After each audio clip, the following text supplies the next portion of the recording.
नमस्कार दोस्तों, आपका स्वागत है। एरिक मेडहस नाम का लड़का जो बहुत ही कम उम्र में इस दुनिया से चला गया और उसके जाने के बाद उसकी जो माँ थी दोस्तों, वो एकदम दुख में डूब गई और उसने एक ऑटोमेटिक राइटर के मदद से अपने बेटे के आत्मा के साथ संपर्क किया और एरिक ने भी उसकी माँ को बहुत ही अच्छे से जवाब दिए दोस्तों। तो आज के इस भाग में एरिक के माँ ने उसको कुछ इस तरीके से बातें पूछी।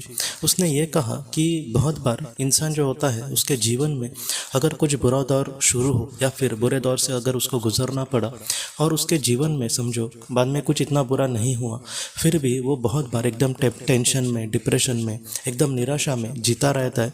तो आत्मलोक में भी जो आत्माएं होती है क्या ऐसे ही निराशा में जीती है? तो एरिक ने इसका जो जवाब दिया है, उसने ये कहा है कि आत्मलोक में निराशा ऐसी कोई भी बात आत्मा के साथ नहीं होती। उसने ये कहा है कि इंसान जो होता है जब पृथ्वी पर जिंदगी जी रहा होता है तब उसका भौतिक जो मन है वो बहुत बार ऐसा निराशा में उसको डाल देता है।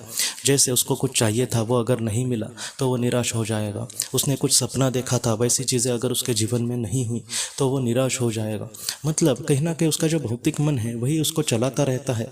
लेकिन हमारी जो अंतरात्मा होती है वो हमेशा समाधानी होती है। उसको कहीं ना कहीं खुश होने के लिए किसी चीज़ की ज़रूरत नहीं होती, क्योंकि उसको सब कुछ पता होता है कि दुनिया में मेरा ऐसा कुछ भी नहीं है, इसलिए ऐसा कुछ भी नहीं है जो मुझे चाहिए, या फिर ऐसा कुछ भी नहीं है जो मैं हमेशा के लिए खो दूंगा।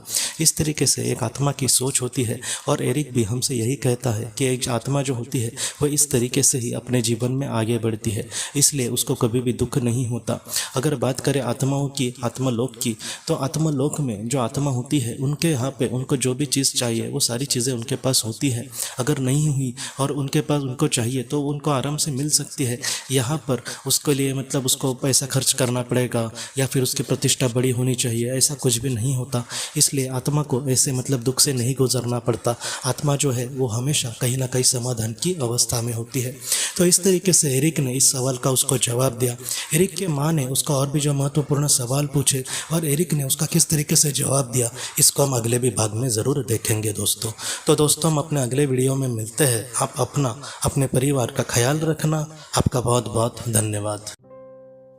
अगर आपको पास्ट लाइफ रिग्रेशन या फिर हमारे अपनों के लिए ऑटोमेटिक राइटिंग करनी है तो आप इस व्हाट्सएप नंबर पर मैसेज कर सकते हैं। हम आपको किसी अच्छे थेरेपिस्ट के बारे में ज़रूर बताएंगे। आपका बहुत बहुत धन्यवाद।